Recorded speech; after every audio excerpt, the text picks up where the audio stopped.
It is the Bet Like Mike show, WinDailySports.com. Happy Tuesday. My name is Jon Jansen. Follow me at jjansen34 and joined by, as always, the star of the show, Mike North at North to North. How you doing, Mike North? I'm doing good, except for the fact that I'm in a little bit of a slump right now. And I thought today, John, would be a good opportunity not to tell people that you're going to lose, but to tell people not how to lose, but to handle losing when it comes to betting. Now, we've both lost.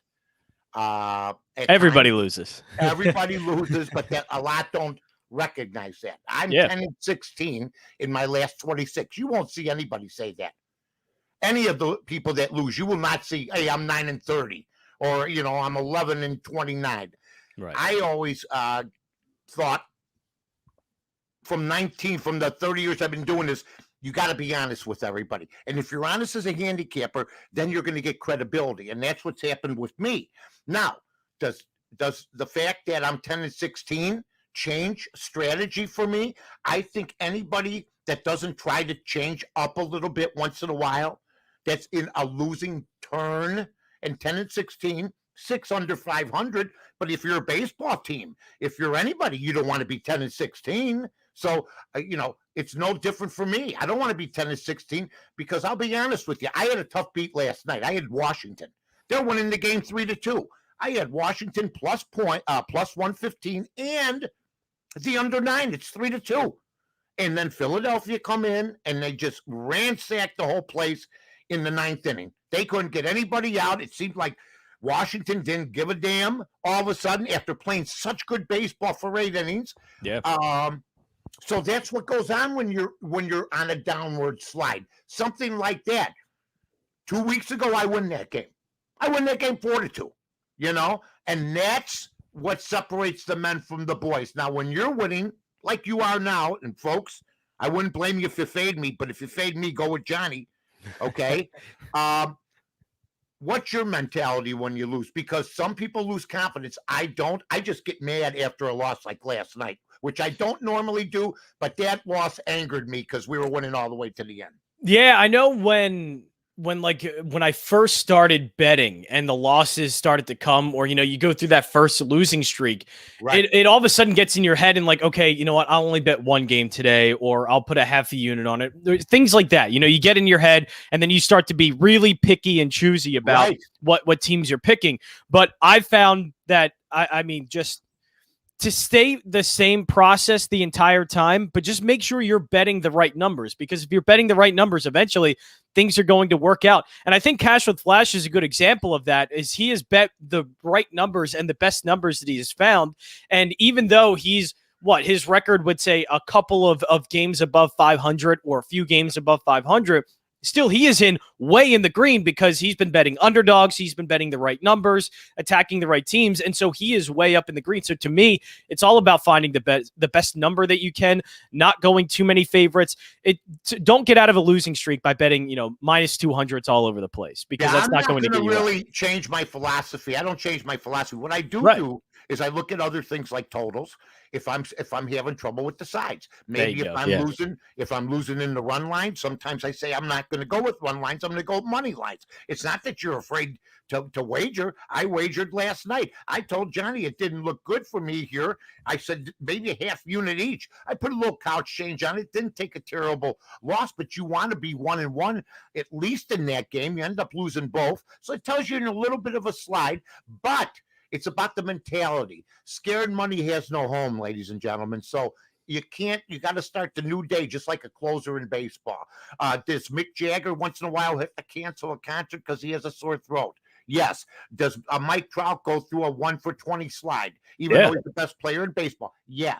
He's been through it before. Same thing with handicappers, okay? The same thing. Does Robert De Niro, has he made a money-losing movie? Yes, okay? So everybody goes through a downtime. That's what I love about wagering. I woke up this morning eager. The thing that makes me mad is when you put all the effort in and you're giving the picks to somebody else, and I've made a reputation for 5 years of doing it, of winning. But then you have to explain to people you're not always going to win. Now, I got 3 categories of people. I got guys that have been riding with me for 5 years. From the days in the Sun Times when I had one Sunday I went 1-15 to best bets for the Carmen and Yurko show where I went 17-1. Oh, 17-1 every Friday. I was picking everything right. So you go from 1-15 on one deal to 17-1 on another deal, and everything in between. That's what gambling is. What you try to do is be consistent. What you try to do, if you saw the movie Rounders, is be like John Turturro. Try to hang in there and then go for the jugular when you feel you got it. Don't be like Matt Damon, blow the whole load, screw it up, get lucky at one time and get the mother load. That happens only in the movies. And you try to stay as grounded as you can, and you can't doubt yourself, even though the confidence level is not where it is when you're 5-0 compared to when you're 0-5, for instance, right? Yeah.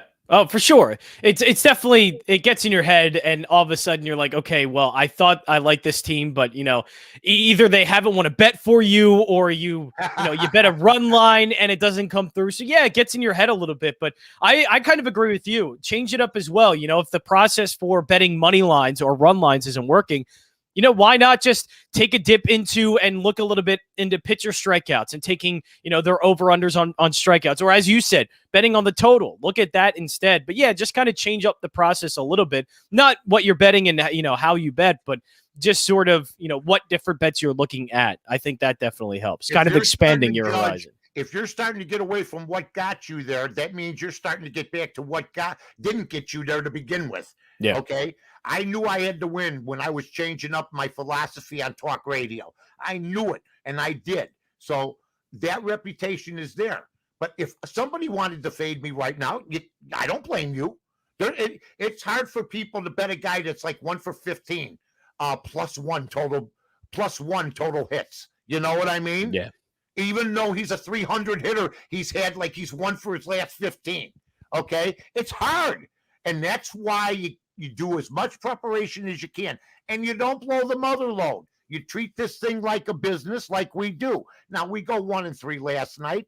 That's a loss for us. And that's because of me. But once again, if John doesn't get a hit yesterday, we go 0-4. That's a big, big difference, folks. That's a good 2-game swing. Now, you can fade me. You can go with me. I know a lot of people that will go with me because we've been down this road a million times before. I mean, losing is nothing new to me. I've been losing in betting for 50 years. It's just now the last 5 years I made money. Now, what I like to do is I like to hang in there with baseball because I'll kill in the NFL. I have for 5 years. That's where I got my bones. That's why ESPN ended up hiring me. So, that's what I want to do. But you don't want to lose the mother load in August and September in baseball. No. Especially teams that don't care anymore. Yeah, baseball is such a long grind and it's going to happen because it is such a long season. Like stretches like this are going to happen. Yes, baseball, you cannot, one day just bet a bunch or put a bunch of units. To me, it's stick with the one unit or whatever you're comfortable with and, bet that the entire season. Don't go way up or way down. It's just this season's too long of a grind that, doing that will leave you, I think, in the red and not a good spot. So baseball's tough. Baseball's a grind. Baseball betting is a big grind for sure. I take the losses as hard as the managers. I do. I took that Washington loss. I don't know if Davey Martinez slept last night. I thought he mismanaged the game a little bit. I thought he pulled a pitcher way too early that he shouldn't have pulled. I know that this pitch count nonsense. Some people think Washington's starting to lose on purpose. I didn't see that. I saw guys that wanted to win last night. I just frankly saw a bad baseball team. That's all I saw. That's what we saw. Right. I mean, they're not hitting the right cutoff, man. You got some young guys. I'll tell you who's terrific, who I've been watching from the Phillies, the third baseman. The third baseman saved them last night. A ball was going to be thrown past third base on a force play, and he just played. And he made a couple nice plays. Is it Brum? Is that his name? Alec Boehm. Yeah, He's been okay. He's not been great in the field, but last night was good. He played a great game, and that was good to see because it's not been a good season for him per se. So I thought, last night was great for him. especially defensively. He's not a great in the field, so that was a really nice play to see from him. All right. So, folks, the state of Mike North right now is 10-16 in his last 26 picks. So you act accordingly to what you feel. I will go on. I'm a streak player. John is on fire. Make sure you hang in with him. Now, here's the reason I get mad at myself is because I don't like finishing second. But today, finishing third for Simone Biles, she's on the shoulders of many in America. Good for you for promoting, for doing it. I'm disappointed she didn't win a gold. Sorry, I'm not going to pretend that she's a winner. She came in third. Third, that's why there's a podium above the silver and above the bronze. Good, she's back. Hope everything works out for her. She came back last night, John. So I'll be anxious to see basically what the ratings are. I'm still having trouble, John. Are you having trouble figuring out when basketball is and when everything is? I mean, it's got to be tough for you guys on a daily basis that do sports talk every day, because it would drive me nuts now because you don't know where they're at, how they're at, what's going on, where it's going on. It's crazy. Yeah, it's been rough. Luckily, I have Peacock. That's the only thing I can watch anything on is Peacock from the Olympics, because I don't have cable TV and I'm not gonna, search for any streams or anything. So luckily, the U.S. basketball team, men's basketball team, has been on Peacock very often. So I was able to watch the game against Spain last night, which was a pretty solid game. They didn't cover, did they? No, I think they didn't cover by a couple of points. It was really close. It depends on honestly what number you ended up getting. If you bet against the U.S., you're making money right now. Basically, they didn't cover against France. They didn't cover this game. They covered the game before. They lost to Nigeria. You covered that game. I mean, so really, if you bet against the U.S., and I don't know if I would ever do that now. You should have jumped on from the beginning, because you could jump on now and they could start to get the job done. But they're just doing enough, which is good enough, I guess. Yeah, they are. And yeah, they were a few points away from a cover. It was, honestly, I thought they looked really good, considering the fact that they haven't looked great throughout the entire tournament. So I thought that was a good win against Spain. And Kevin Durant, I mean, if he plays like that, this is over. I mean, that is just, he's been playing incredible basketball, and it's just kind of up to the rest of the team if they want to follow suit. But he's been great. Kevin Durant is just a remarkable basketball player. And I can't wait. Hopefully we get to see Slovenia and U.S., and we get to see Luka Doncic going up against Kevin Durant. That would be, I mean, that's a fireworks show. That would be phenomenal to watch. How about those Bulls? How about those Bulls? Trade? I mean, for the trade, for the guys that they gave up, I mean, they invested a lot of money in Alonzo Ball, but I mean, I got to be honest with you. I haven't seen a whole lot of his work. He played, and he wasn't the main focus of that team, so to speak. But what do you think of him as a player, just from an outsider standpoint? I think this makes the Bulls a better team. You got Levine now at the shooting guard. You got Valanciunas at center. You got a pretty good second-year man also playing for them, Wynn Williams. What do you think? Pretty good. I think they are starting to, build something around Levine. He's a phenomenal player, and he needed a little bit of something. And Lonzo Ball's good. I think Lonzo Ball's really good in that point guard spot. And look, his shooting motion is apparently changed this offseason. So if that's changed and he can get a little bit better from outside, which he has been, he's been steadily getting better throughout his career shooting threes. So if he's able to add that outside game even more and get better, it's a good pickup. Of Valanciunas as well down inside. Definitely needed that, because they were awful down in the post. I mean, I remember Sixers going up against them, and they had no answer for anybody inside. So Valanciunas was certainly like filling the gap that was desperately needed. Yeah, you know what? The Greek Freak, I still love him and that team over there, but the Bulls made some moves in a week. We talked about this at that, they're an injury away, Milwaukee, from the Bulls being maybe, one of the teams that could be a relative difference as far as that goes. So I guess I'm impressed. Caruso, I thought there was a misprint. The 37 million. I mean, I got to be honest with you. I don't mind the kid. I don't have a problem with the kid. I don't think a lot of these guys, I mean, Chris Paul got 120 million. They're nuts for 4 years. They're nuts. Okay. But That's their business. And I always say, let them pay if they want to pay. But Caruso, my eyebrows raised with the 37 million. Am I wrong for that? I see. You know what? It's a weird question because I don't know what to think about basketball salaries anymore. Because every time I see it, nothing but money. Right. Every time I see it, I go, isn't that too much? But then I see another guy like, that's actually kind of worse. So I don't know. Caruso, to me, yeah, when I saw that, it went, that may be a little bit much. But seeing the rest of the NBA landscape, I mean, I guess it kind of makes sense. And, I don't know what to think about Caruso. He's an okay player. What do you think about Chris Paul getting 4 years, 120? I think it's nuts.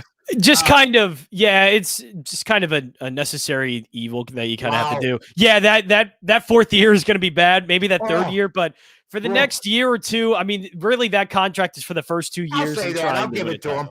Yeah. Okay, I'll give you that. I mean, I saw that and I went, oh my God. Oh, that contract's going to look, by year 3 and 4, that's going to look really bad. Yeah, I mean, he's starting to slow up anyway, but God bless him. Okay, here's what I'm doing. I'm taking Minnesota today. That's it. Minnesota plus 0.5. This is me changing it up. First 5 innings against the Cincinnati Reds. Now, they're minus 130, 0.5. I have no idea why they'd be minus 130, except if I would have taken Washington last night, for instance, in the first 5. Everything would have been fine. Maybe this is the adjustment I make. Now, you can go opposite me, folks, and it could happen. But I started breaking some other things down. I said, I'm going to change it up. I didn't have one total I could really depend on. I'm busting my ass for you, but this is good. This teaches everybody that even the best are going to have losing type of situations. And the best has to be honest.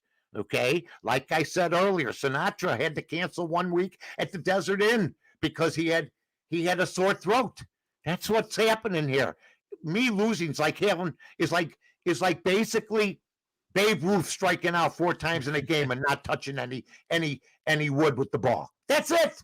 So you got to decide, fade or don't fade. Stick with this kid, Johnny. I got Minnesota plus the 0.5 minus 130. What are your plays today? Because I'm going to jump on some of your plays. Well, yeah, that was one. I initially had the Reds, but then when you look into it a little bit, Tyler Mahle is not good at home for some reason. If you look at his home road splits, he has a 6.07 ERA at home. On the road, he has a 2.06. And Kenta Maeda has been outstanding with a 2.15 ERA. The only reason I'm staying away from that is just the Reds are great at hitting at home. So I'm not going to take that one. I'm going to take the Phillies on the run line, minus 105. Wheeler has had a little bit of trouble with Washington, but this isn't the same Washington lineup that he's been facing all season. This has been a significantly worse lineup because they traded away a lot of guys. So I like Zach Wheeler tonight. Patrick Corbin has not been good, this month or really this season. So I'm buying on the Phillies on the run line at minus 105 because I do think that they end up